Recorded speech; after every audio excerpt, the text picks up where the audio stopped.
Bom, vamos aqui. A gente terminou no parágrafo 25.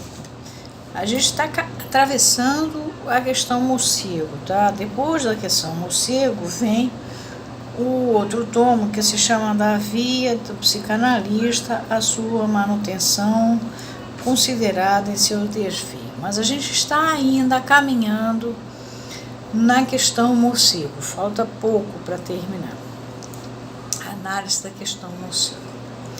No capítulo, no 25, a gente termina dizendo, o parágrafo 25 diz assim: há quem chegue a se regozijar, a ficar satisfeito pelo fato de a fragilidade da invenção, qual a invenção que lá os novos analistas tinham feito, não haver permitido deteriorações mais numerosas dos conceitos fundamentais, que continuam a ser aqueles que devemos a Freud. Os conceitos fundamentais da psicanálise são o inconsciente, a pulsão, a repetição e a transferência. Esses é que são os conceitos fundamentais da psicanálise. Isso está no seminário 11 de Lacan. Eu vivo citando esse seminário, por quê? Porque é o seminário epistemológico do Lacan, onde ele vai fazer o estudo do pensamento freudiano. Ele vai apresentar isso para os alunos da École Normale Supérieure, justamente quando ele foi definitivamente expulso da IPA. Ele cria, então, na École Normale Supérieure, um seminário. Ele entra com esse seminário. Os alunos da École Normale Supérieure eram todos alunos de filosofia, eram lógicos. O jeito é ele ensinar a psicanálise a partir da epistemologia. Então, ele começa pelos 4 conceitos fundamentais da psicanálise. Bom, sua resistência a tantos esforços para adulterá-los torna-se a prova a contrário de sua coerência. Então, a resistência para tentar deteriorar não deu, tá vendo? Não deu para deteriorar porque os conceitos são firmes. Agora, esses analistas não consideravam que os conceitos fundamentais da psicanálise fossem esses 4, tá? Eles pensavam que era resistência, que era uma opção de outras coisas, tá? Que eles teorizam para burro. É preciso que se diga. Agora vamos para o parágrafo 26. É o que acontece com a transferência. A transferência é um dos 4 modelos fundamentais, que se revela a prova da teoria vulgarizante ou da ideia vulgar.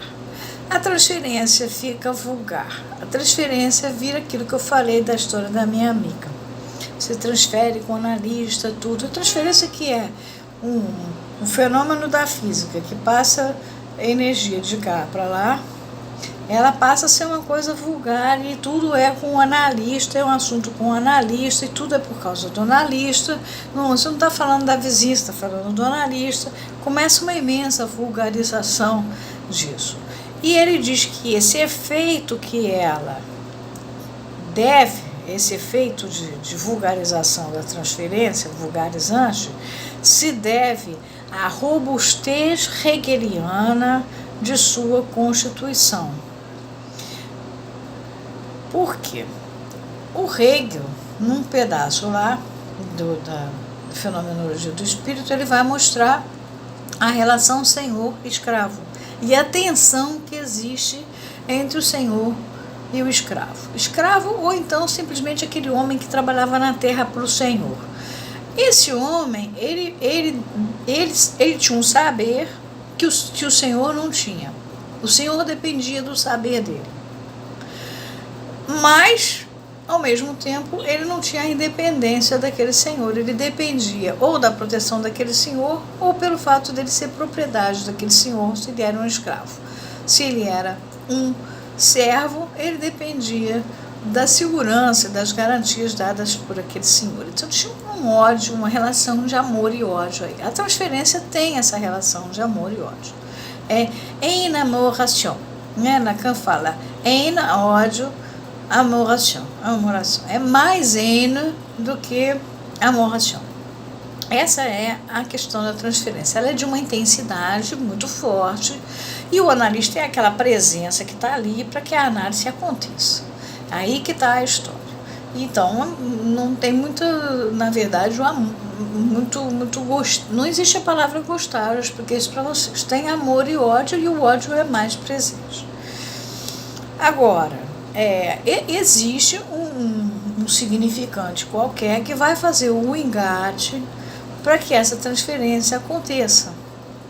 Às vezes tem coisas muito simples. Uma vez eu recebi uma pessoa que veio porque ela trabalhava com uma menina que ela tinha inveja da minha. Aí a menina falou que fazia análise comigo, ela pediu o telefone da analista, marcou. E eu uso o meu primeiro nome, Lúcia, eu não uso o meu nome completo. Quando ela soube o meu nome completo, ela falou assim, você é charada minha pediatra. Então eu vou fazer análise com você mesmo. Lógico, pediatra é aquela criatura que cuida de você, mas é o que dá injeção, que costura a sua cabeça, que manda você para o hospital, que dá vacina. Então, o ódio estava aí, garantida a transferência, perfeita.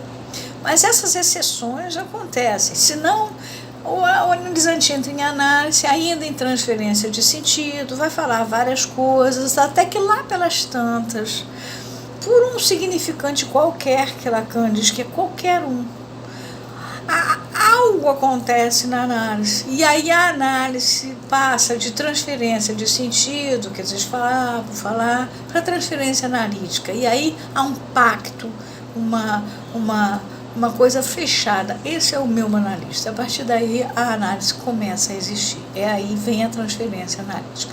Mas essa passagem, ela demora. Os analistas antigos já achavam que mal você chegou, ele já saiu te interpretando, e porque já estavam em transferência e era com eles mesmo que você estava falando.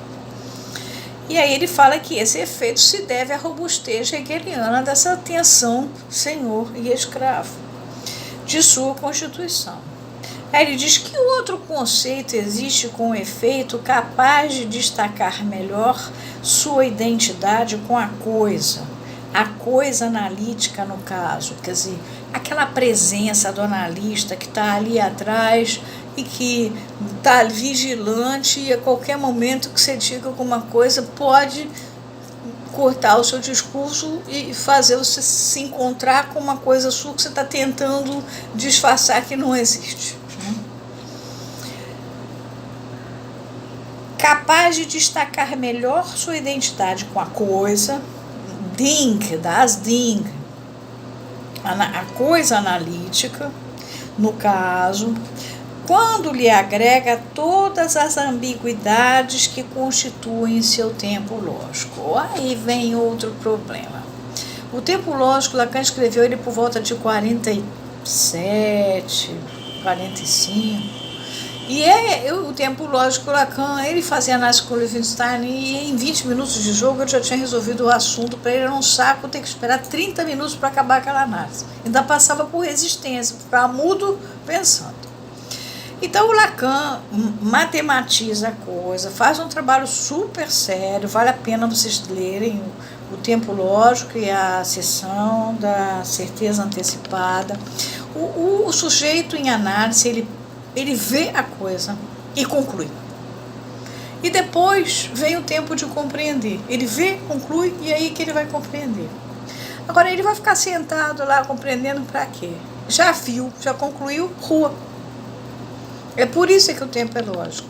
Como Lacan tinha essa compreensão, ele fazia isso. Mas a IPA não gostava. Primeiro que todo mundo achava muito mais simples. Ia lá, via, concluía e ia embora. Inclusive, ao lado, pertinho do consultório Lacan, eu trabalhava num apartamento onde ele morava. Tinha uma espécie de um botequim lá, um café, onde todos eles se reuniam e quase que faziam análise de grupo depois. Eles iam para lá, para conversar.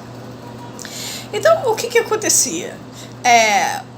Eles iam compreender depois, quer dizer, eles na hora saíam tumultuados com aquilo e iam embora. É aí que vem o tempo lógico. Mas essa vinda do tempo lógico, essa chegada do tempo lógico, ela fez uma das razões que justificou a saída do Lacan da IPA, né, a empurrada para ele sair, é porque ele trabalhava com o tempo lógico, ele não abria mão, ele não trabalhava com o tempo de relógio. Olhou, viu, entendeu? Rua, vai compreender fora. Como dizia Lacan, quem goza não é o analista, quem goza é o analisante. Ele que vai ter lá os prazeres de descobrir, isso foi por causa disso, daquilo outro. E aí ele continua em análise lá fora.